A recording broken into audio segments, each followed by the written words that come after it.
Sorry about the size of the letters, too small. But otherwise, we can't put all the information in one page, especially this side. Okay. So, you can see sitting meditation within brackets, Kayanupassana and Vedananupassana with Anapanasati. And in the afternoon session, sitting meditation, Chittanupassana and Dhammanupassana with Anapanasati. So as I mentioned to you at the beginning, we're going to do Anapanasati for the sitting meditation, but in the Buddhist teachings, Theravada Buddhist teachings, especially from a sutta called Anapanasati Sutta, the extensive analysis of the breath meditation, Buddha says Anapanasati is not anything else but working on the 4 aspects of mindfulness, Satipatthanas. Okay? So what is a Satipatthana then? Satipatthana means establishing your mindfulness.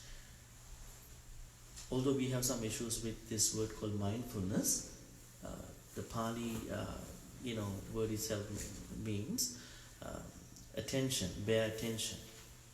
So sati does not go alone, it has to go with sampajanya. There's another Pali word that you can see in the document, sati and sampajanya. Sati is bare attention, sampajanya means clear concentration. Let's say I have my attention about this rock. It may be red, but I may not have a good understanding of how it is made of and all the other dimensions of this rock. So that thing called sampajanya. So that means sati and sampajanya, the both should go in tandem. That's how it is given in the Eastern context. But in the West, we call it mindfulness. It has a different meaning as well. But anyway, Buddha says sati and sampajanya should go in tandem. Okay? When we work on sati and sampajanya, then there is a bigger issue with our energy, which is called atapi in the Pali context. Atapi means we are always struggling with our energy towards the positive thing, towards the skillful activities. There are 10 skillful activities in the Buddhist teachings. We call them Dasa Kusala. Okay? And it is always a challenge to keep us towards the skillful activities, because we become unskillful all the time. We may become unskillful. What are the 10 skillful activities that we need to put our energy on? Not killing, not stealing,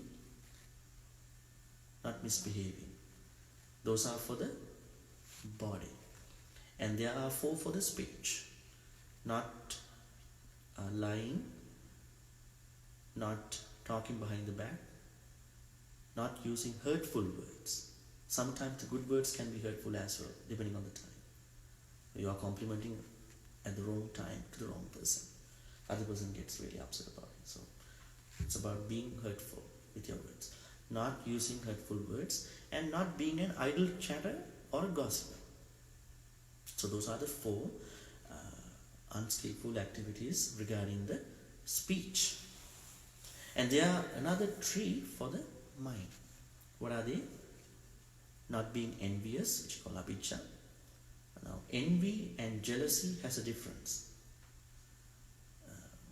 Although like people use jealousy for envy as well. Now, envy, when you're being envy, that means you don't like the things that other people have, but you are not making a personal connection to those things. But when you are jealous, that means you think this thing was something that I could have acquired, I could have earned, but the other person got it. It may be a person, it may be kind of a money related activity, anything else, but you are making a personal connection to that, whatever the successful thing. But when you are being envious, you don't make a personal connection. You are just being, why this is to this person, but I don't have it, but there's no reason to make it a personal connection. So anyway, not being envious is the first one, first unskillful activity, skillful activity regarding the mind. Not having any thoughts of destroying other beings. Now, even a thought of destroying other being is an unskillful activity in the Buddhist teachings. Let's say someone is like, what kind of thoughts we've been having and passing away all the time. Sometimes those thoughts can be to destroy someone, but we will find some courage not to develop such thought. It may be social media. You might character assassinate someone, writing something and hit the button, right? It's pretty easy these days, right? Have to be very careful, because even a single thought of, having a thought of destroying someone, whatever the way, whatever the aspect, is an unskillful thought. The third one is not having wholesome view. In the Buddhist teachings, Buddha says there is something called sammaditthi, wholesome view, wherein we believe in karma and the rebirth. And we believe in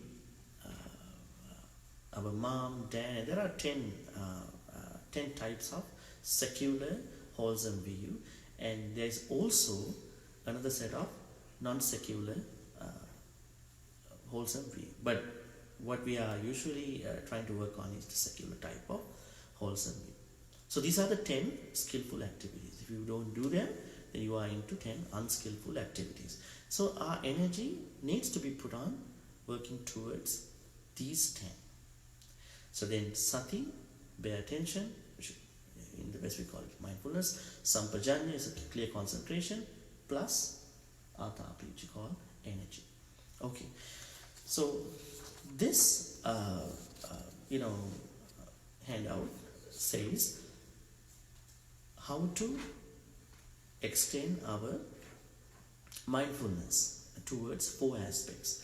Like when you say establishing mindfulness, it has 4 aspects. The first aspect is towards the body. Based on the body, you can establish your mindfulness. The second aspect called feeling. Based on your feeling, you can extend your, you can work on your mindfulness. Chitta. Now, there is an issue in the Pali teachings. In Pali, there is no one mind. There are a lot of thoughts. Mind, thought, consciousness, these are 3 different aspects. Anyway, so I would say thoughts. And based on your thoughts, you can establish your mindfulness. The last one, insight. That means true nature of everything in the universe. You can pay attention to the true nature of anything. Maybe one thing, single thing, maybe multiple things, and then you can work on your mindfulness. Okay? So today, in the first session, morning session, we're going to work on the first 2 and then try to establish our satipatthana, what you call sati, mindfulness. If you can take a look, the first 4, it relates to the body. Okay? Although we have a general way of practicing breath meditation, basically watching our breaths, right? But in here it says, breathing in long, she understands, I breathe in long. Or breathing out long, she understands, I breathe out long. Okay? Breathing in short, she understands, I breathe in or breathe out short. So it's about the long and short. But the problem is you can take an exaggerated breath. Keep in mind, we don't take exaggerated breaths in the breath meditation. But before the breath meditation, we have a preparatory stage where we need to keep us ready for the breath meditation. In case you feel that you are not ready, you can take a deep breath. It's an exaggerated breath, and to calm yourself. But in the actual breath meditation, I will tell, this is from where we're going to start breath meditation. We're not taking exaggerated breaths. That's why I'm telling, the first two stages say, when it is a long breath, the second one, when it is a short breath, you're not taking, but when you notice that this is short, this is a long breath, you're going to work on those two. Third one, she trains us, I shall breathe in or breathe out, experiencing the whole body. Okay, now the whole body in this case means the breath. So you are experiencing your whole, like when you're taking the long or short or whatever the mixture of the breath, you're doing that by experiencing the whole body. You feel the whole body with the breath. The fourth one in the first, we call them tetrads, I would say, tetrads. First tetrad, second tetrad, third, fourth. Tetrad has 4 stages, right?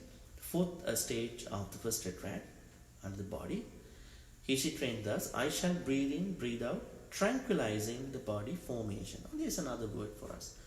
In Pali we call kaya sankharas, which we call bodily formation. What is kaya sankhara in Pali? It is breathing in and breathing out. Sankhara is a bigger term in Pali context. One of the contexts, the main context of the sankhara is everything that is made out of something else is a sankhara. Now I am a sankhara because I am made of my mom, dad. This is a sankhara. Everything is sankhara. Even the nature is sankhara. What is the only non-sankhara, which you call asankhara, is nibbana. Nibbana has no cause and effect. The nibbana is something you are achieving, and that's where you end, this sansaric, this rebirth process. Anyway, that is one context. The second context means sankhara means formations. What we call all the good karma, bad karma, mixed karma, they all are called sankharas. Okay. Another context means sankhara, like when it comes with kaya, vachi, mano. In that context, kaya sankhara means asasa, pasasa, breathing in and breathing out. In this context, the fourth stage of the first tetrad says, I breathe in, breathe out by tranquilizing. If I know my breathing in and breathing out have some issues, I know that they are giving me a hard time, I want to tranquilize, I want to calm them down. At the same time, I'm breathing and breathe out, I'm watching my breaths. That's the first tetrad. So now based on the body, you are practicing breath meditation. Second, feeling. She trained us, I shall breathe in and breathe out, experiencing rapture. Now see the explanation next to that. Contacting feeling allows us to enjoy, be inspired by, feel creative in the meditation. These stages also show the early awakenings of dhyana as we move beyond the 5 hindrances into deeper integration. We'll talk about 5 hindrances later.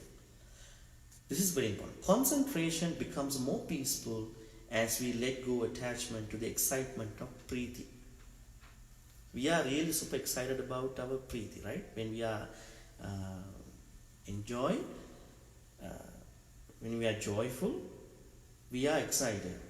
That might not be a good thing.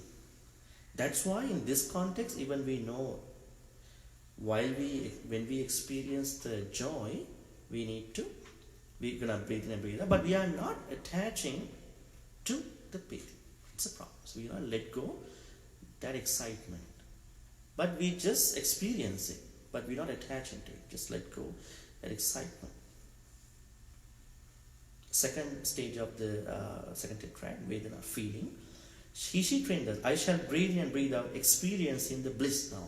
Right after the joy, then what can happen to us? So that we might be very happy about it, because now we are really happy because I know what I am doing now. And there, once again, we might have an attachment to that particular happiness. Now, once we are happy, what happens to us? Immediately, We are attaching to the happiness. We talk about how to be happy, and then we attach to the happiness. And then when we are not happy, we dislike that. So excitement to joy, excitement to happiness in this context need to be let go. Third one, she trains thus, I shall breathe in and breathe out, experiencing the mental formation. Okay, what is mental form? We talk about bodily formations, about breathing in, breathing out. Mental formation, sanya and vedana in Pali we call them. Sanya is perception, vedana is feeling. So we call them mental formation. Why perception and feeling is a problem? What is perception in the Buddhist teachings? Noticing, gliding our mind towards something. I'm a person who is taking bad example, under rug, something else. I would take something else, let's say the Buddha statue. So when we see the Buddha statue, this Buddha statue, I don't know how many of you, what kind of approach you're taking to understand, perceive the Buddha statue. The material, the style, the posture, right? But anyways, we all have a different way of approaching the Buddha statue by perception. So most of the time our perception is not really calm. That's why we need to experience the perception and feeling while we are practicing breathing in and breathing out things. So we just experience, and the last one in the second triad is we're going to tranquilize. When we understand, like normal folks, we don't think our perception and feeling, they are not calm all the time, so we need to calm them down, experiencing and calm them down at the same time watching our breaths. Okay, any questions?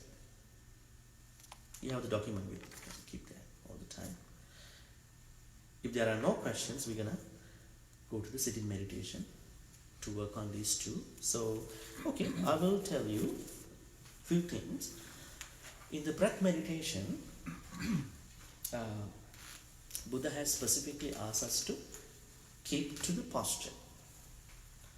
This posture is like keep your back upright, unless you are not sick, you have some issues, knee issues and something, but other than that, you're gonna keep your back straight all the time, because then it gives us a good blood flow. And then the rest I will guide you in the meditation. Okay?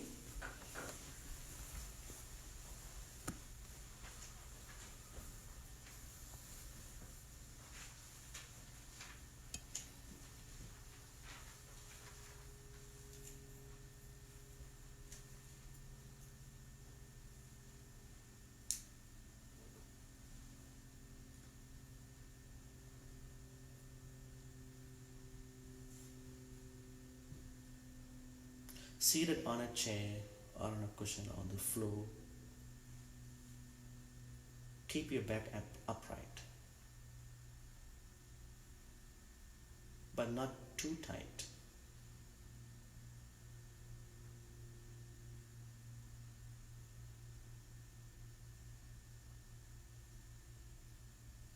Hands resting wherever they are comfortable.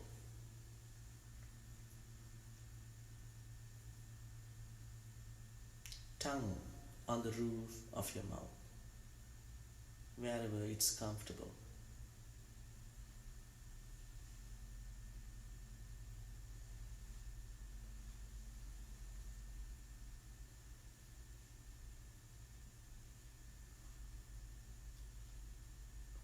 The first thing now we're going to do is, now we can notice our body from the inside, as a preparatory thing for the breath meditation.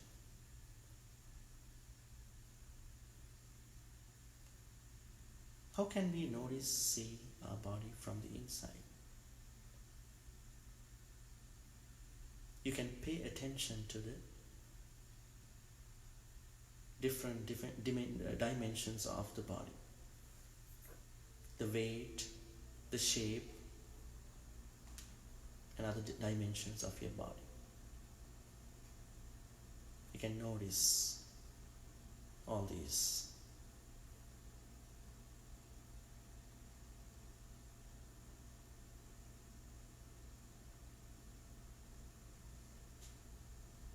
You can become more curious about your body.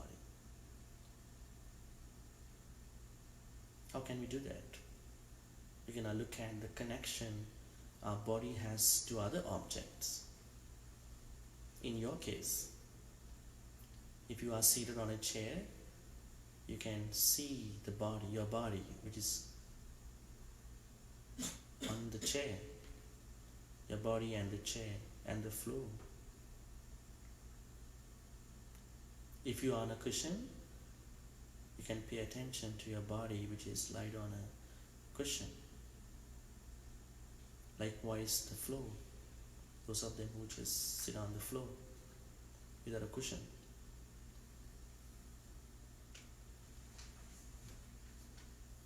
See how your body stays on in these different places and see the connection your body has to those objects.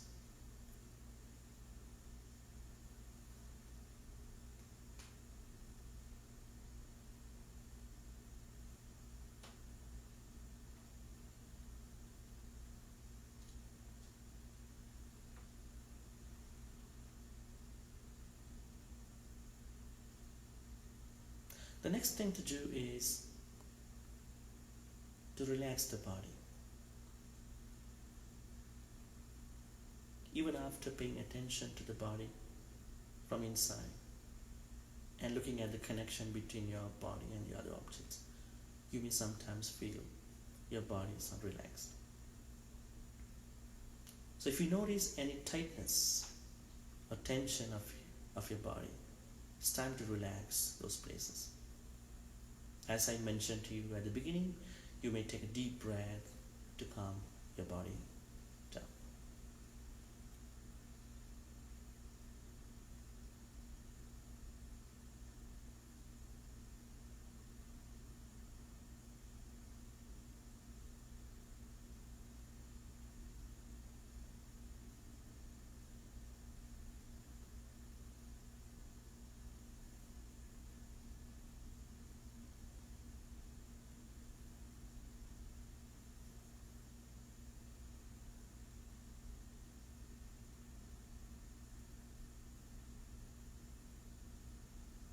Okay, now we can tune into the breath practice.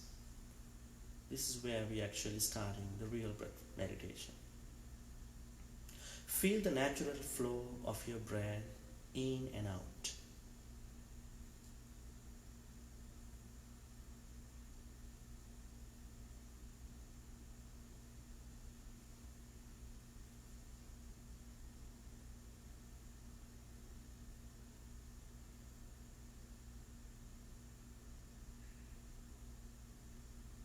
Not long, not short. You're not taking any breath this way. Not long, not short. Just watch those breaths that are naturally happening, rising.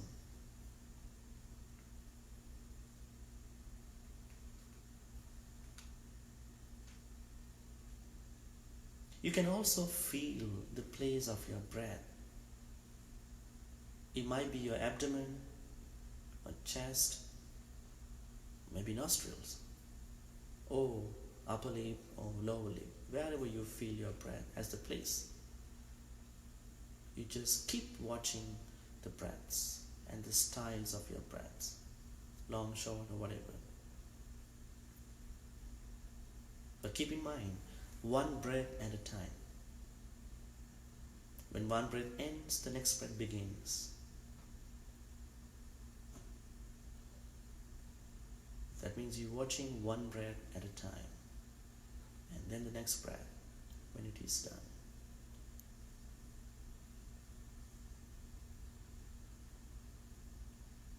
As you continue this practice of watching your breaths, one breath at a time, concerning the different styles of your breath, your mind may start to wander sometimes. Don't worry. If that happens to you, you can gently remind yourself, oh, I'm getting distracted. I'm going to redirect my focus back to the watching of my breaths. And one last thing. This is one of the ways of practicing self-care in the Buddhist teachings. This is also part of metta, loving kindness meditation, in a different way. Okay, so let's continue the practice of watching breaths for some time.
Sadhu, sadhu.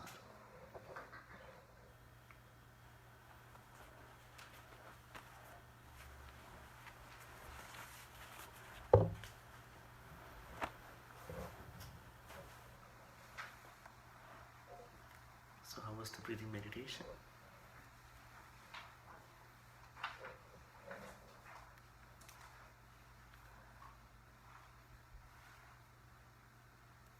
So what was the biggest thing that you found difficult? Is it about your posture, or is it about some thoughts? Thoughts. Because we are not used to do this, right? In our normal life. In normal life, we just take the breaths as easy as we think. But when it comes to a very specific context about the breath, it might be a little difficult, but when you work on it, at least 5-10 minutes every day, maybe in the morning, you will work on it, and you will see that you're getting progress. Okay, now the next thing is the Dhamma talk. Okay, so the Dhamma talk is about the Satipatthana Sutta. I think you may have heard this sutta before. The sutta on the mindfulness. This is the most extensive version of the mindfulness teachings of the Buddha. There are 2 Satipatthana suttas in the text. One is in the Digha Nikaya, which is the longest version, and the other one is in the Majjhima Nikaya. The Nikayas, you don't have to worry about the Nikayas. I mean, these were compiled by the monks. I mean, the names. But the teachings were given loosely at different times by the Buddha. And then the monks, senior monks, thought it's good to compile them in a better classification. I saw that there are books like those Nikayas in that shelf, down in the shelf. Don't worry about the Nikayas. Maybe Buddha never heard about the name Nikaya. But they were compilations of the senior monks who thought this would be the better way to present them. Anyway, so the Satipatthana, the shortest version of the Satipatthana Sutta comes in the Majjhima Nikaya as the 10th discourse. I'll read for you just to get a sense of what it is. Satipatthana. So Patthana is establishment, right? Establishment. Sati is pay attention. So usually sati is not always wholesome. Because of why? A person can be, strategic in one's planning about doing executing a bad thing, right? You need to have better attention to hunt an animal too, right? Not you, not some other people, not bad people, I mean people, they have their legal right to do that. And people who do fishing, they need some attention. So sati is not always wholesome. But Buddha says in the samadhi means concentration based on the wholesome thoughts. So wholesome thoughts are not being envious, not having thoughts of destroying other beings, and then not having unwholesome being. Right? So anyways, now Buddha specifically talks about sati in that wholesome perspective in this discourse. Ekayano ayam bhikkhave maggu sattanam visuddhiya soka pariddhavanam samatikkamaya dukkha domanassanam atthangamaya nyayassa adhigamaya nibbanassa saccakiriyaya yadidam chattaru satipatthana katame chattaru Kaye kayanupassee viharati. Atapi sampajano satima vinaya loke. Abhiccha domanasang vedanasu vedananupassee viharati. Chitte chittanupassee viharati. Dhamme dhammanupassee viharati. What does it mean? There's only one way that takes us to the liberation. Now, Buddha talks about the liberation. For the disappearance of the pain and grief, for the attainment of the true way, for the realization of Nibbana, that is establishing us into one of the aspects of sati or mindfulness. It could be body, it could be feelings, it could be thoughts, it could be the true nature of the universe. So you can use those 4 aspects. And then for the body, now as we use the breath meditation to make us mindful under the body, but there are other couple meditations, couple things you can do to keep you mindful in your life. Because you can't practice breath meditation when you walk, right? Because you don't spend your time all the time in a place where you can do breath meditation. Because mindfulness is something that you need to have all the time, right? Anyway, Kayanupassana, the first aspect of the mindfulness, you can do breath meditation, which we did just now. Second, you can use the 4 postures for being mindful based on the body.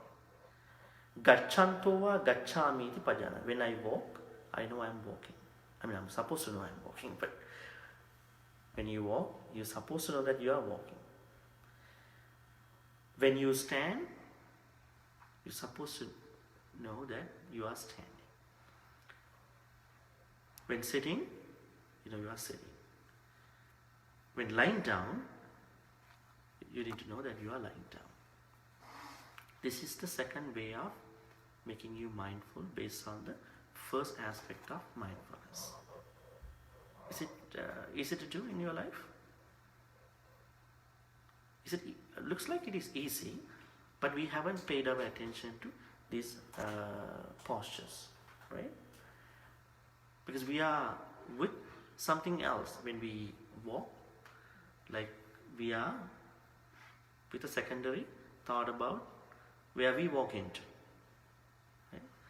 And then when we stand, when we sit, as we are sitting now, I don't know how many of you are very mindful about why you are sitting here. And lying down time, we have a question whether we know we are lying down. Maybe we are lying down for something else, reading a book, right? So the second way of practicing mindfulness based on the body is paying attention to the postures. The third way is to use our full awareness, or this is another word for sampajanya, awareness, full awareness towards the different activities. What are they? Abhikkante, patikkante, sampajankari hoti. So when we go forward, when we return in our walking as well, we practice, we act in full awareness. Are we like that? When we walk forward and when we return, are we really into that thing with full awareness, or we are with a secondary kind of a thinking? So it's pretty easy then, if you can do. Alokite, vilokite, looking ahead and looking away. I mean, these two you can do even when you're walking, right? Looking ahead of your path of walking, and then looking away, right? You can act in full awareness. You can, but not many of you might do that. Right? So mindfulness practice. Sammindite pasarite, flexing limbs and extending limbs. So stretching and flexing. Have you ever figured out that when we just like extend, stretch out our hand. Are we stretching that? No, we're stretching for something else. So we haven't paid our attention to that. Why I am stretching my legs? Have you ever paid our attention for that? I am stretching my legs. And I act in full awareness and where I'm placing my foot. Right? So then, sammijjite pasad. When you stretch, extend, or when you flex any of your bodily parts, you can act in full awareness, right? Without having a necessity to say sorry for other people. When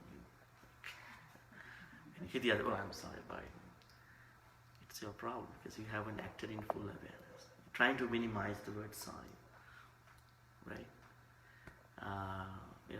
It's a good thing, right? And then Sanghati Patta Chivara Dharani, because it's basically given for monks. When you wear your dress, when you carrying your other things, whatever the things that you do in your normal life, basically like that, you are acting in full awareness. Are you really focused on full awareness when you getting dressed? Or whether you are really acting in full awareness, how I am presented to other people. When you're wearing dress, that might be the interest of many people, like how I am being present to other people. What will they say about my dress or thing, right? And Buddha says, no, we have to act in full awareness in getting dressed. Okay, I am getting dressed. I'm going to do that, and all these things. Asite, pite, kaite, saite, uchara, pasal kammi. Eating, when you're eating. Pite, when you're drinking. Kaite, when you're consuming food. Saite, tasting. Even the washroom, when you are in the washroom. It's good to specifically focus on what I am doing now. Not too much, not too less. Right? Because someone might ask at the end of our sessions, what do you think about the multitasking? And what do you think about the unitasking? In today's world, we need to do a lot of things at the same time. But the thing is that we are unitasking at one time.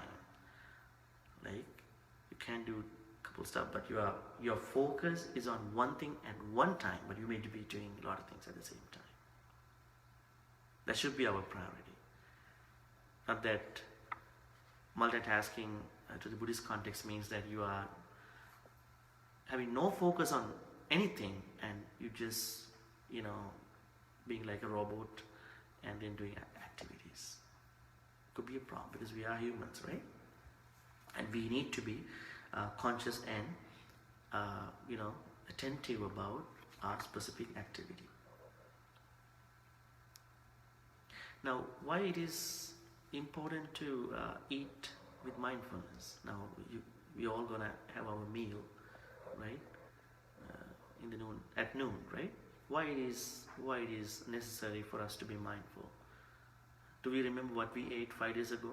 Sometimes, not for people who consuming food on, unhealthy stuff. It is not that priority. The priority in eating mindfully means that you are conscious of what you are eating, right? And that helps your digestion, right? A lot of people, they eat with secondary thoughts. They never pay attention to what the full process, not just one particular food item. The food plate, and you are eating. Those of them who don't want to be mindful while eating want to have a chat with other people in this context. Some people think they want to spend time by talking anything. And so eating, you can use eating to be mindful. See? But sometimes you have to socially engage with the people, right? Very careful. You can't. It might be rude sometimes to some people not to talk while eating. But you have to maintain that, friendly nature, by finding a best way to do that. Gate tite nisinne sutte jagarite bhasite tunhi bar. Gate, walking, tite, standing, sitting, sutte, falling asleep. Can we be mindful while we are in sleep? No. But falling asleep, the moment that we fall into sleep. Do we have any issues in sleeping? Sleeping issues? Getting to sleep and waking up really good? Some people have some hard time, right? As Buddhists, we don't try to sleep, right? That's my understanding. We don't try to sleep, but we're supposed to sleep. We try to fix the external circumstances, things, for a good sleep, and then the sleep will come to us. Not that I'm going to sleep now. Oh, sleep doesn't come to me. Because we are too excited about the sleep, so sleep won't come to us. The moment we stop thinking to sleep, that way, like forceful sleeping, the sleep will come. Buddha says, sleeping well and getting up well, they are two results of practicing loving kindness meditation, which we're going to do today in the afternoon. When you have angry thoughts, really angry, disturbing thought, you can't sleep. You pop up. Right? So breath meditation is good to calm yourself, the body, but the mind, I think loving kindness meditation could be a good thing as well. Falling asleep. Jagarite, waking up. Do we wake up mindfully? Or do we wake up like with a nightmare? I don't know. It says that when you wake up, after you woke up, you just spend a minute or two in the bed, right? Don't get up right away. It says I don't know why. Maybe your brain needs some time to, calibrate what's going on, and then you gradually getting up the bed. So can we practice mindfulness when we are waking up? Okay, once we woke up, the immediate process, you can be mindful. It's good. Bhasite, talking. A lot of people finding out how can we be mindful by practicing sitting meditation and walking, but never thought about can we be mindful in talking? What words we're going to talk to other people? Are we people who talking the right wholesome things, or we just idle chatting or gossiping? It's a big thing to many, I think. Most of the people can do sitting meditation, they can do walking meditation, but they can't do the speech meditation, right? So when they talk, what they talk, how they talk, because always talking has an impact, right, to the other party. For example, I would say, the context of what you talk. Give me a second. I was told that to put new batteries for this mic. If this is like this, I'm gonna do.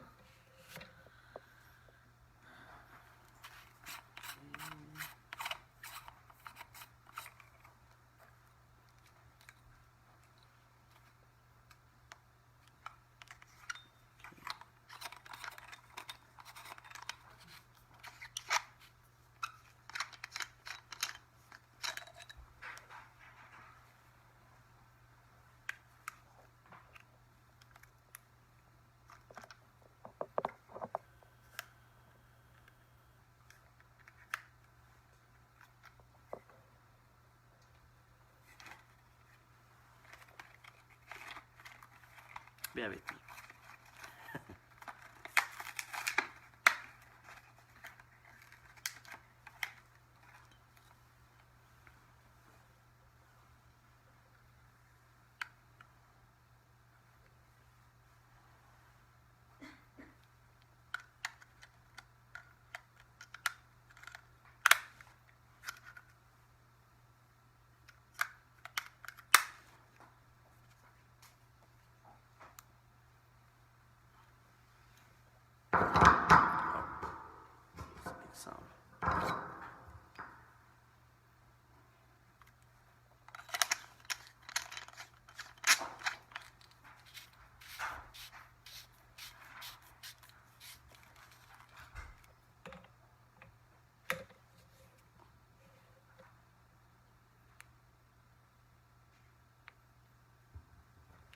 Okay, so we were talking about speech. When we talk, a lot of people they don't try to be mindful. So how can we be mindful in talking? Or the context, can think about whether it is proper to talk these stuff in this conversation, whether I'm gonna take other people's time. So we have to be really mindful. We can. It's a big thing to manage. So Buddha says you can act in full awareness when you talk. Sometimes it's good not to talk, and Buddha says tunhi bhave. When you keep in silent, as also you can be mindful. Sometimes it's not necessary to talk. Then you keep silent. Even at that point, you need to know why I am keeping silent. Right? If you don't have anything to talk, it's better to keep you silent. Right? But some people think they need to talk to all the issues, right? Right? They might be not the expert, they might be not the people who are supposed to talk, but they just talk. Just talk. They can still talk. That's the thing, right? Anyway, okay, so breath meditation for postures and your normal activities. You can use all these for practicing mindfulness based on the body. Okay, and then we're gonna go to the Vedananupassana, the second aspect of the Satipatthanas, the feelings. What kind of feelings do we find in us? Pleasant feeling, Sukha Vedana. Dukkha Vedana, unpleasant feeling. And then Adukha Masukha Vedana. So neither painful nor pleasant. Right? So Buddha says, Sukhang Vedanang Vedyamanu, Sukhang Vedanang Vedyamiti Pajanati. When feeling a pleasant feeling, one has to know that this is a pleasant feeling and a pain feeling as well. So, neither painful nor pleasant. Not even these three, worldly pleasant feeling, unworldly pleasant. What is worldly? Secular, right? Secular type of feeling. Unworldly pleasant feeling, this kind of a spiritual type of feeling, right? And the both. So it is a list, few types of feelings. When you feel anything, you specifically pay attention to that particular feeling, and then to understand what kind of feeling is this, and then I am trying not to get excited with that feeling. I am trying to be mindful about that particular feeling. I'm not going to develop that to a certain unnecessary extreme context. So that's how you're going to practice feeling aspect towards the mindfulness. So in this sutta, Satipatthana Sutta, Buddha talks about the 4 aspects, and then he talks about the mindfulness you can practice based on the thoughts. What kind of thoughts are there? There are 16 thoughts that we may have on a daily life, on a day. Okay, these are the list of the thoughts.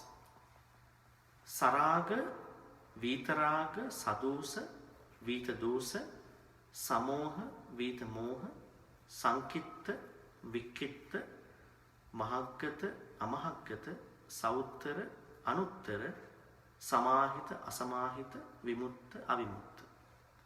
It's good to know that we may have all these thoughts time to time.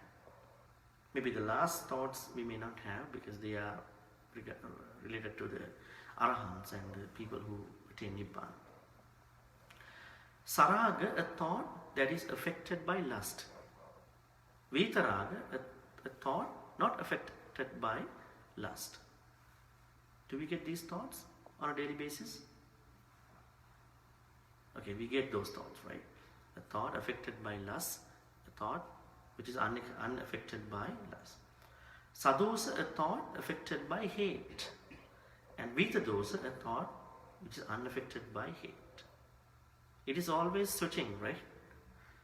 But for the most part, we may have the negative side. Thoughts are really wrong, so then we need to transform them into the positive side, because they are energies as well, right? You can't end the energies. You can transform hate into loving kindness, metta. You can transform your lust into a point that you understand this particular feeling, this particular thought. You can better stay with that thought, getting stuck in it. A thought, we call samoha, a thought affected by delusion. Vitamoha, a thought unaffected by delusion. What is delusion in the Buddhist teachings? Delusion, we call moha in Pali. Ignorance. Ignorance about what? Ignorance about the Four Noble Truths. What are they? If any of us ignorant about the Four Noble Truths, in which way? Technically and life-wise, then that means we are disillusioned. What are the Four Noble Truths? What does it mean by Four Noble Truth? Buddha says the path he found was Majjhima Patipada. No, the middle path. The middle path means Four Noble Truth. What is middle path, which you call Four Noble Truths? There are four aspects of the truth. The truth can be 2, 3, 4, 5, 6, 7, 8. Truth is one. But in order to explain the truth, Buddha had to go into four aspects. Right? That's why it has become four. But there's one noble truth that's called dukkha. That is dukkha. In order to explain that dukkha, one noble truth, Buddha had to use four aspects so that people get a better sense of what it is. Okay, let me ask you, what are they? What are the Four Noble Truths? Dukkha Ariya Satcha in Pali. Dukkha Samudaya Ariya Satcha. Dukkha Nirodha Ariya Satcha. Dukkha Nirodha Gamini Patipada Ariya Satcha. I used the original words of the Buddha. Ariya Satcha. Ariya means noble. Satcha, true. Dukkha, the noble truth called dukkha. Now we have a problem how we can translate this word called dukkha. Now we are in a difficult position now. There are different words: suffering, dissatisfaction, unsatisfactoriness, discontentedness. When the Buddhism was first introduced to the West in late 18th century, the scholars used a language which was in line with the biblical translations. And that's where they translated dukkha to be suffering, which is not. That's where we got a problem. But dukkha, to my understanding, dukkha has different contexts. When you talk about now, in his first teaching called Dhamma Cakkappavattana Sutta, Buddha talks about 3 types of dukkha. Dukkha dukkata, viparinama dukkata, sankhara dukkata. Dukkha dukkata means, what do you call it? Painful experience of different things in our life. What are they? The birth, decay or aging, getting sick and death. I don't know. The birth is a dukkha to how many people find birth is a dukkha. Maybe the people who feel that they were born into different places, right? But anyway, Buddha says birth is a problem to many in his understanding, and that's where he says we have to end this rebirth. Aging, is aging a dukkha, a painful thing? If you have children, you don't find it a kind of a painful thing when they are growing up. right? But after certain age, you might find it is not the same thing, right? If people who don't understand this growth thing, right? Aging. So we've been aging all the time, every moment. Even now we've been aging. And then getting sick, it could be a problem to many when they don't understand this physical body is supposed to get sick and the death. For most of us, death is not a part of this life. But Buddha says, death is a part of this life. To many, death is a thing that is beyond this life. That's why we don't even talk about it. We don't even like to talk about the death, right? Is it so? I mean, not about the scholars, not about the research people. I mean, in general life, right? Like I know, like when some people want to really plan ahead about their death, their beloved ones, and don't talk about the death, right? You have some time, you know. Death is such unpleasant to many.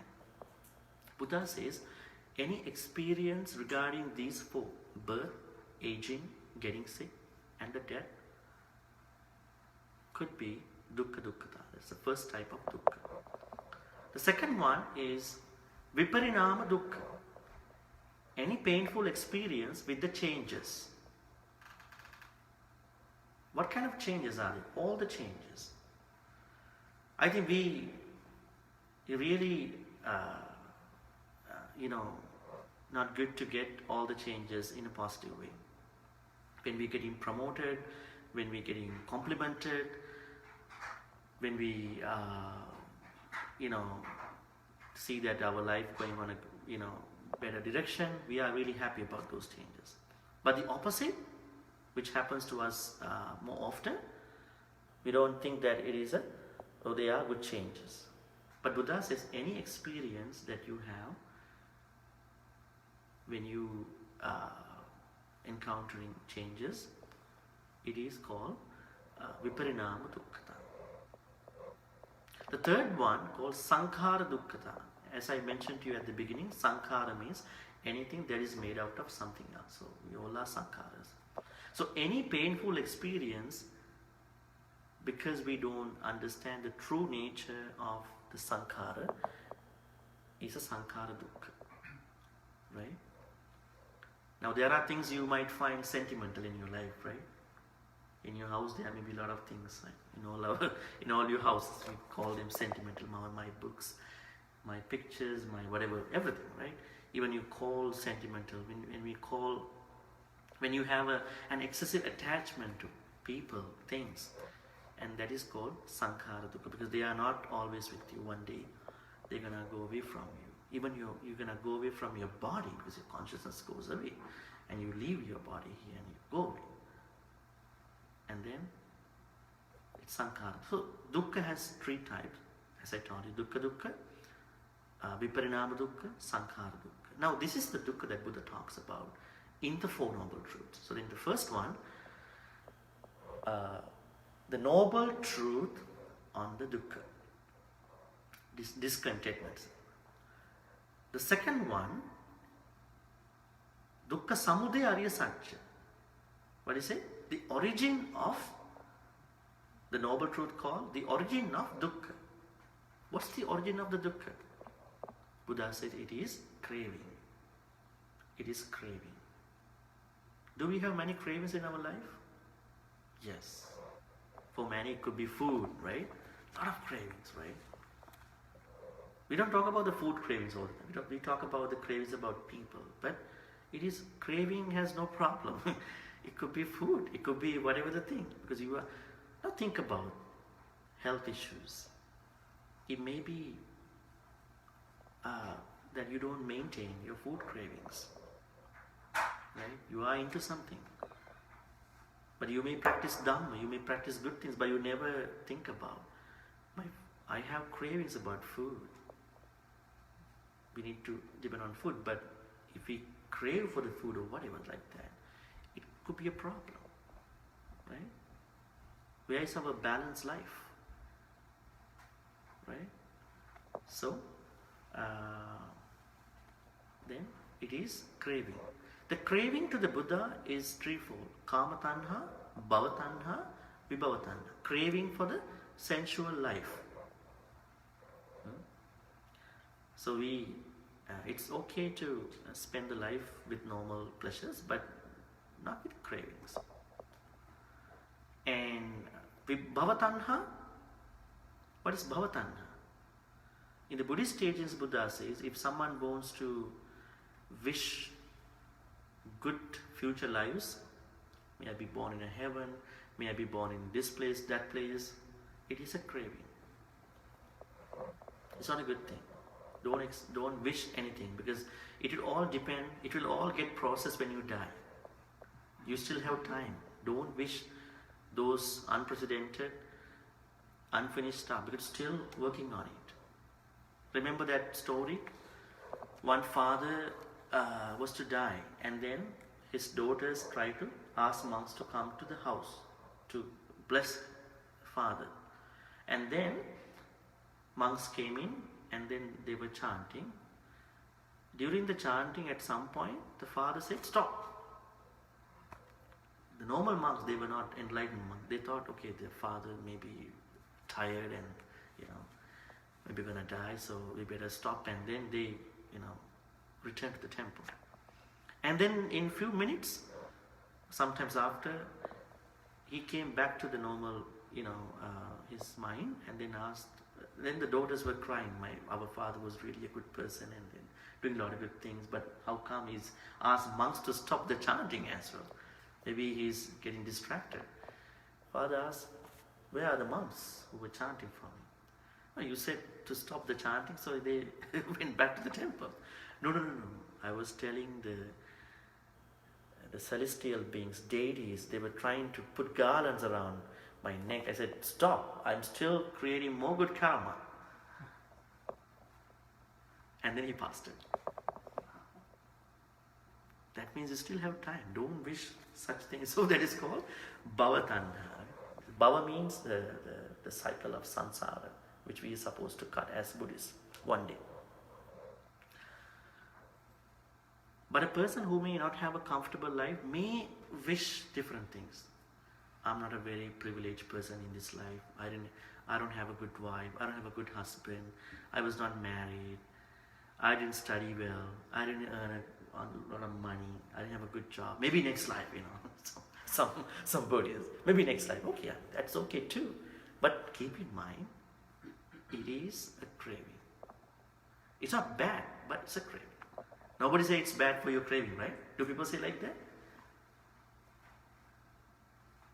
When you have a craving towards subway, people don't. It's not a bad craving. It's not bad, but it is spiritually it's a craving, right? It's up to you.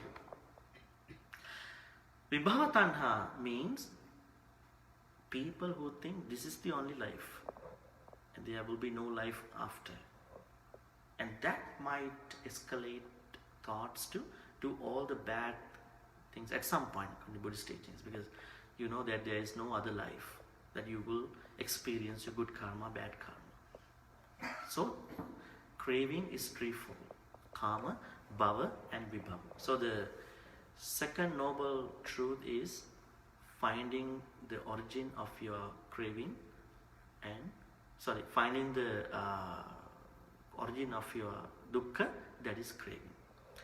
The third one, dukkha, nirodha, arya, satya. What is it? A lot of people have different translations. Ending of the dukkha, called dissatisfaction or discontent. I would say, because this is an energy problem, When you have dukkha, it's an energy. You feel the energy, the pain body. I would say transformation of this dukkha, the noble truth of transforming your pain or whatever your discontent is. Because dukkha is an energy, right? That's an energy. So you can transform it. Because in Buddhism, you see transformation everywhere. You're going to transform yourself from good, bad, whatever. How you can do it? Okay, it's a truth. Transformation is a truth. It is true. It is possible. And the fourth truth is what it says how to do it. Dukkha Nirodha Gamini Patipada Arya Satya. The noble truth called how to make that transformation happen. Right? It's the way we call Eightfold Noble Path. Oh, this is another one. Eightfold Noble Path.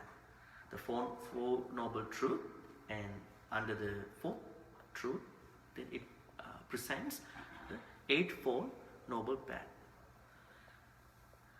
I guess many of you know what it is, right? Eightfold Noble Path. What are the components of that path? Samma Ditti, Samma Sankappa, Samma Vacha, Samma Kammanta, Samma Ajiva, Samma Vayama, Samma Sati, Samma Samadhi. Right? Now one monk was giving a talk some times back, and he was giving a talk in Sinhala about the Eightfold Noble Path. So, Samma Sati, Samma Samadhi.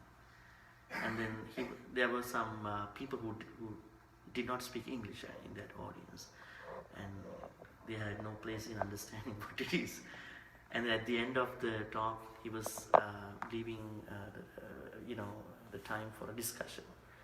And one of them told, Bante Samma sleeping.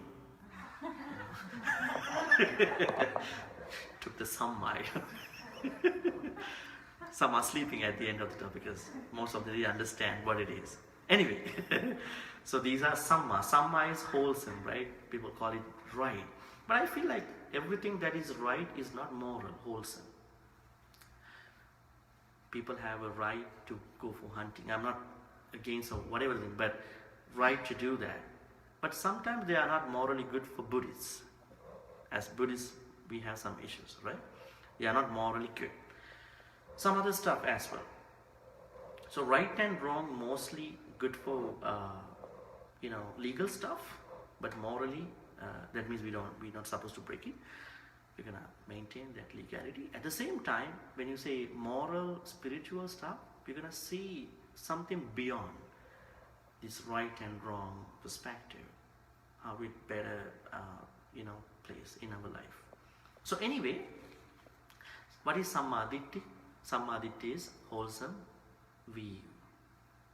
Sammaditthi, I talk about Sammaditthi, right? Secular Sammaditthi and non-secular Sammaditthi. Samma Sankappa, wholesome thoughts. What are the wholesome thoughts in this path? Eightfold Noble Path.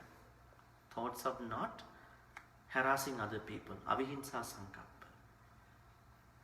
Do some people maintain some thoughts to harass other people? For different reasons. Bullying, right?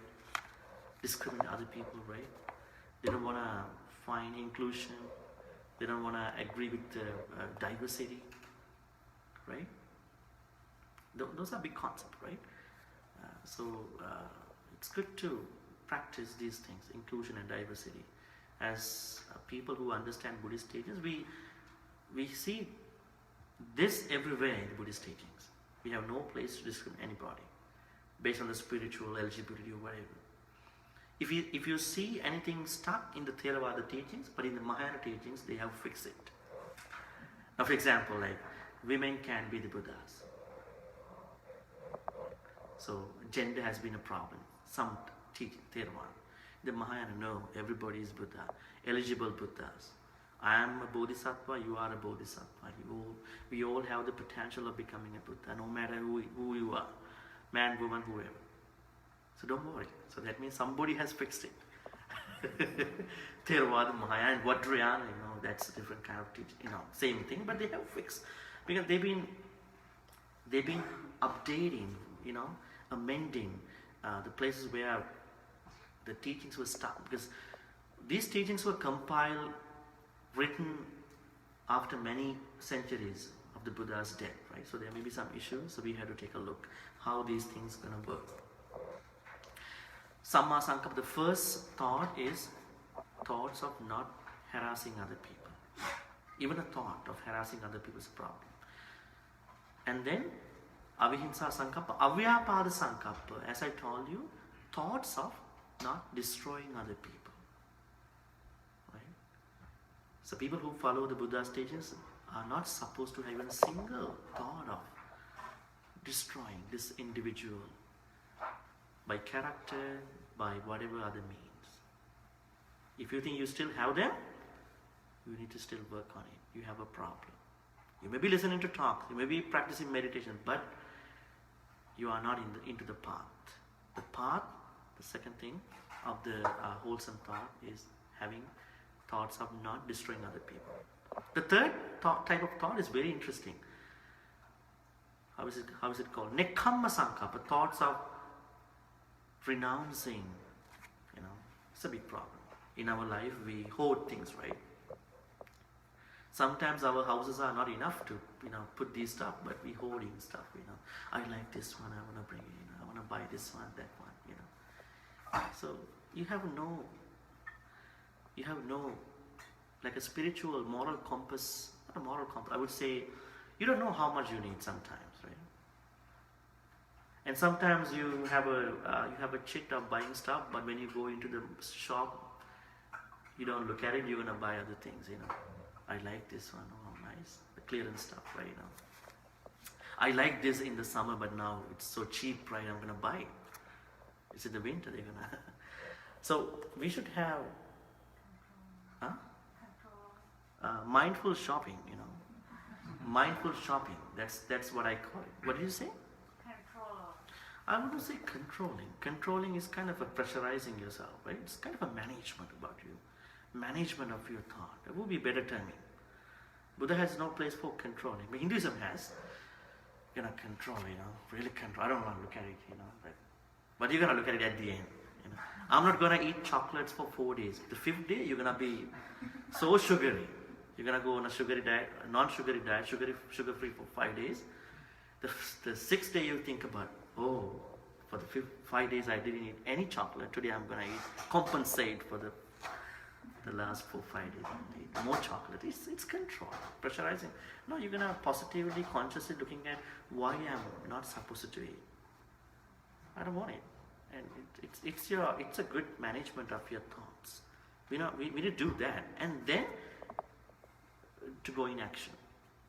Anyway, so thoughts are renouncing. So letting go and renouncing could be different stuff. I think we have a big problem in letting go. Mostly people are stuck into the past. But Buddha says it's okay to go to the past, but do not dwell in the past. What will happen to many of us? We go to the past and dwell in the past and miss out on the beautiful opportunities of the right moment. It's okay to go to the past and learn the lessons, but you should stay in the right moment. It's okay to plan ahead, but don't dwell in the future. Why it is? It has not yet come. And then managing the present moment with both past and future. Not like I don't want to see the past or the future. That would be a different extreme, not good. So looking at the both side and then managing, executing, optimizing this moment, right moment. Not just the raw type of right moment. It's a blend of good things from either ends. So anyway, letting go of the bad things, bad memories and the future unnecessary stuff. At the same time, renouncing, the mindful buying, mindful possessing, right? Buddha says sometimes it's not about the physical stuff, but about the attachment to those things, right? Buddha never says you could have a good person with you in your life. You couldn't have these whatever the new stuff in your life. But you're gonna cut down on the excessive attachment to these people. You're gonna cut down on the excessive attachment to things, but you may use them. Sometimes back, I lived in Edmonton, Alberta, in Canada. And then when I was there, I had a chance of, visiting houses, for blessings and this stuff. When we went to one house, the gentleman told me, it's a couple, their children are already married and they are really good. Bhante, you know what? On this TV, there are no, there's only one channel. I don't know how it is going to happen. There's only National Geographic, because we're going to cut down on the channels. There's no couch in this house, So they have gone to an extreme of this renouncing concept. But Buddha says it's not about how many things you have, but you should have things in moderation. At the same time, you are cutting down on the attachment towards it, not cutting down the physical stuff. It's the problem, right? It could be a problem. You should have, you deserve for a comfortable life, and you deserve to think about the comfort of other people who don't have the same comfort. Being very altruistic about other people, but it doesn't mean you are cutting down on what you have. I mean, it's good if you want to, how do you call it, downsize your stuff if you really want.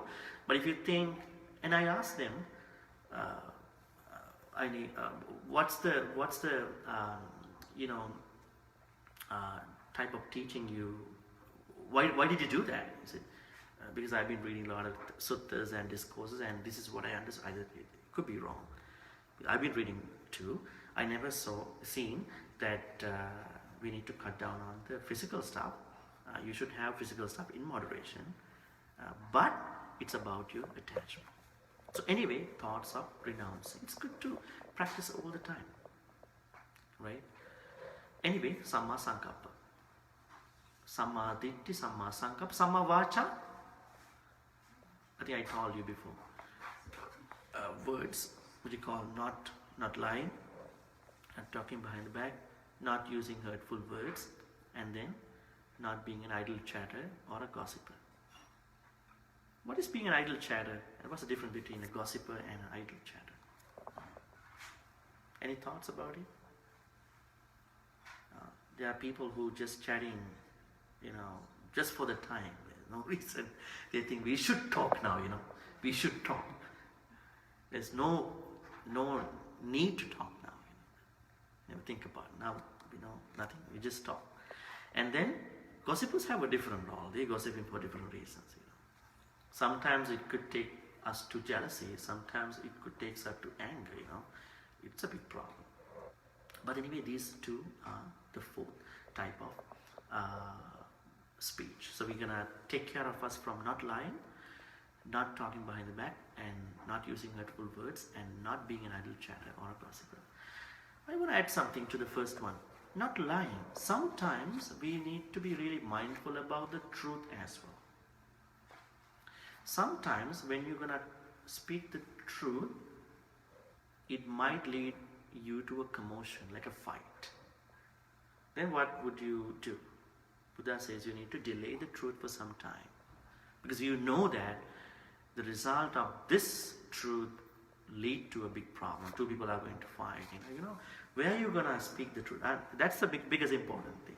Where are you going to talk? You're going to speak the truth, and where are you going to speak the truth? And then you're going to manage the truth.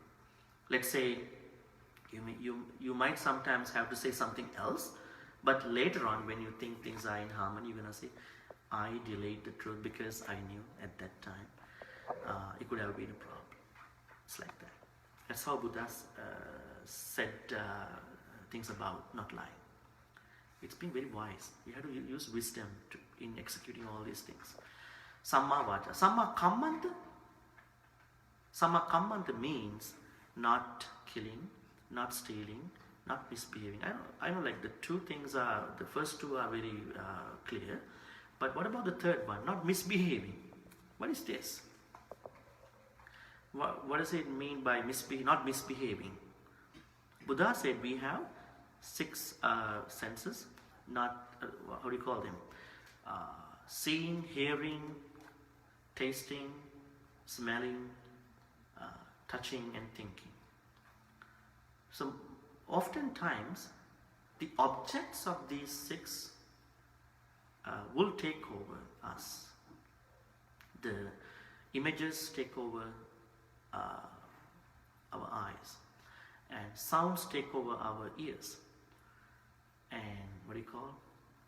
the smell takes over our nose, and taste takes over our tongue, touch takes over our body, thoughts take over our mind.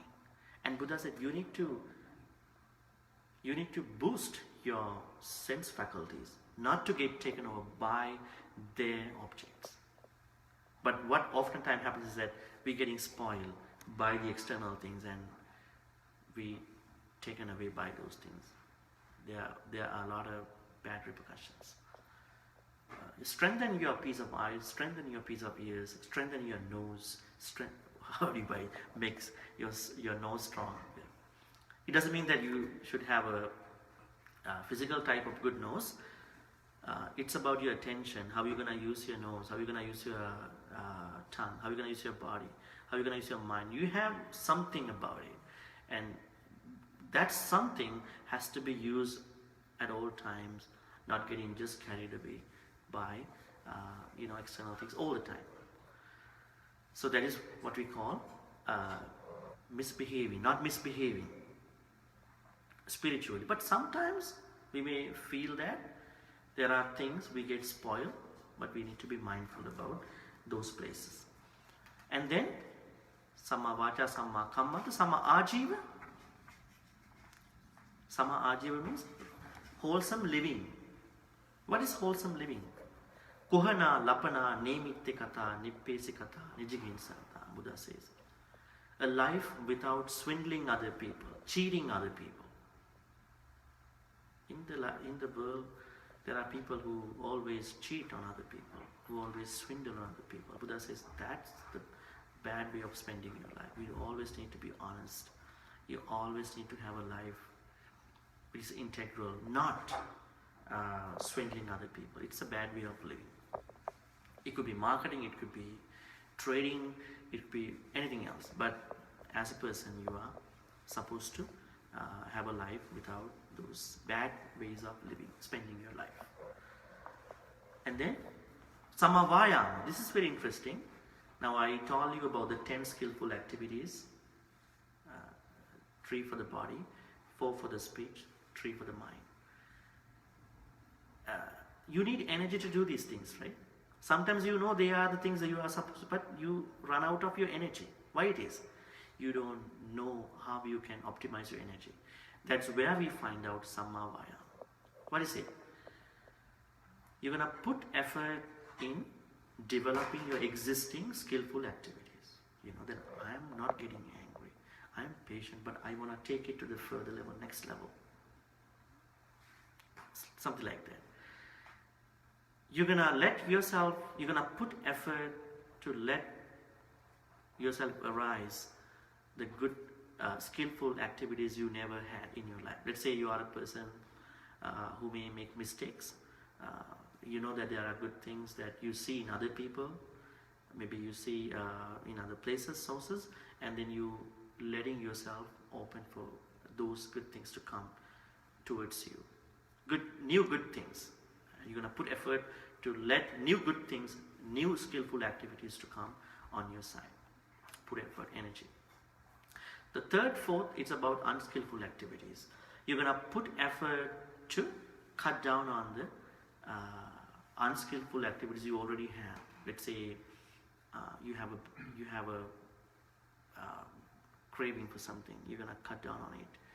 You know, you gradually working on it, right? Maybe you make a resolution on the 1st of January, or maybe on your birthday, or wherever, and you are working on it with a plan, and you are cutting down on it by putting effort. The last one is about unskillful activities. You may perhaps find out some bad things you don't have, but your friends or other people have. You're not putting effort. You're putting effort, not such things happen in you, right? You're putting effort not to get influenced by those bad things in your life, maybe with your friends, maybe with your other people. So the effort towards these 4 as other people badly without a reason. And Samadhi is right, wholesome concentration. We need to concentrate, but not in the wrong way. Like when someone has wrong mindfulness, they can lead to wrong or whatever unwholesome concentration, so that they may do bad things. Buddha said, your samadhi has to be wholesome. There shouldn't be anything to cause harm to other people. So this is called Eightfold Noble Path and the Four Noble Truth.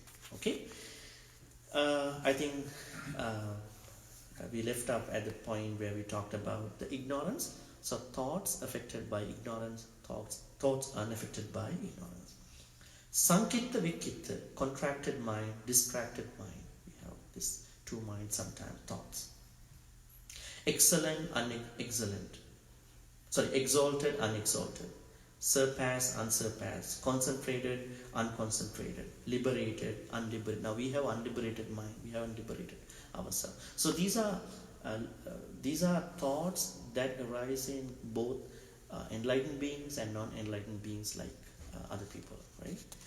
And looking at these different thoughts which arise within you, you're gonna use them for being mindful.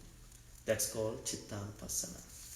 The last one, Dhammanupassana. So the word Dhamma, does the word Dhamma have one meaning or multiple meanings? It is multiple. There was a PhD done by your scholar. The multiple meanings of the Dhamma. So Dhamma basically means teachings of someone. So Dhamma of Jain, Dhamma of the Buddha, teachings. Another meaning is Dhamma is true nature, Dhamma of our body, true nature of our body. Dhamma of the Ra, the true nature of the Ra. Dhamma of the Buddha statue, Dhamma whatever. So in this context means true nature. So you can use contemplation of true nature in order to make you mindful. So what kind of things you can use in short?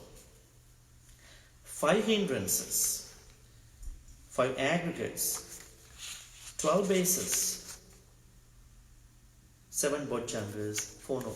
It's a multiple list. We will find out few because in the afternoon we have a Q&A session. We can talk about it in length. Okay, Nivarana. What is Nivarana? Pancha Nivarana. Buddha says there are 2 main meditations one can do. Samatha and then Vipassana. The first approach to most of us is Samatha, calming, the meditation to calm us. In that meditation, Buddha says there are 5 hindrances that we all struggle on a daily basis. What are they? Kamacchanda, Vyapada, Tina Middha, Uddhacca, Kukkucca, Vicikicca. These are the things that we struggle on a daily basis. We need to, get us away from these 5. It's a challenge, but we can know what they are now in this approach. Kamacchanda is desire for the pleasurable things. If we can honestly know this is a pleasurable thing that takes us away, then it's a good thing. That is what the Samatha meditation does. Vyapada, thoughts of destroying other people. Tina Middha. Tina and Middha. What is Tina? What is Middha? These are 2 things. Heaviness of the body, dullness of the mind.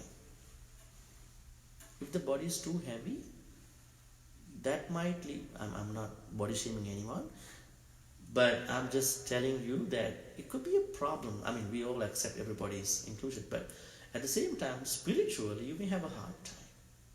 You have to work on a lot of the body then, right? So anyway, heaviness of the body. That's why most of the people like to be slim, right?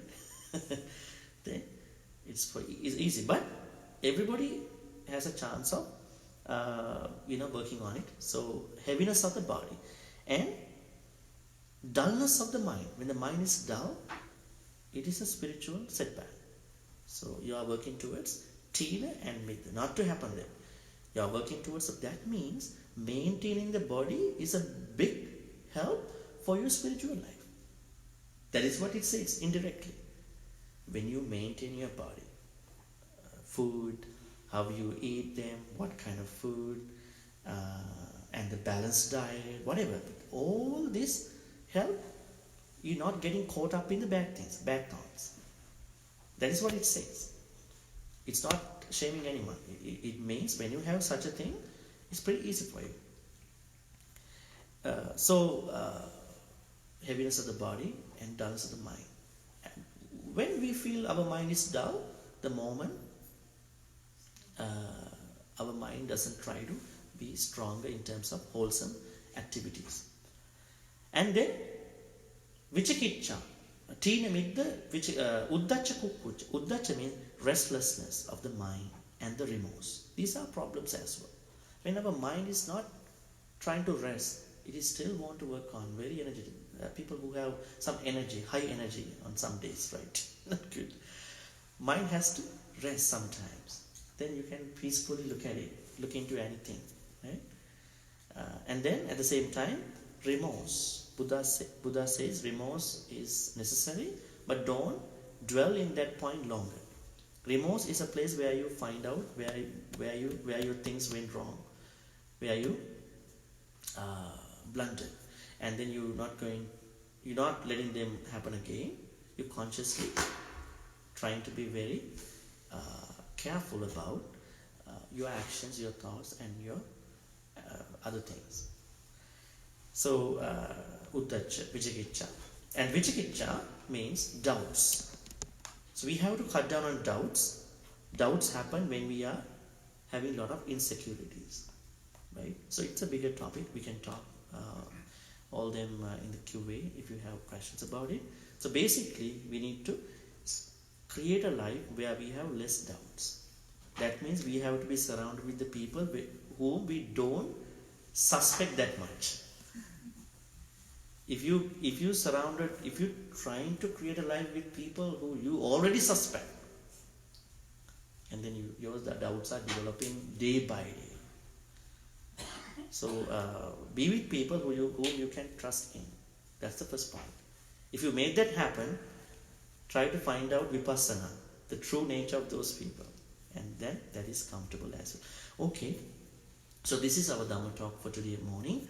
It's about Satipatthana and the 4 aspects of establishing mindfulness. So you can work on these 4. In the afternoon, when we do the sitting meditation, we're going to do breath meditation once again, but with the 3rd, 4th tetrad, Chittanupassana, which we call thoughts, and Dhammanupassana, true nature of everything. We're going to use those 2 aspects for our breath meditation. Okay, so let's make a wish. May all the good karmas we've been collecting so far help all of us to attain the supreme bliss of Nibbana. Sadhu, sadhu, sadhu. Now it's time for offering the puja, the Buddha puja for the Buddha. So everyone, you need to get ready for that. But before that, I would like to say, after the Buddha puja, we all gonna have our meals. When you consuming your meals, you need to be mindful like this. It's better not to have conversations unless there is something you need to do. You are mindfully looking at the food and consciously eating, and then that will be called mindful eating. After having meals, you have your personal time, and then from 1 to 1:30 we have walking meditation, and you can see the schedule over there.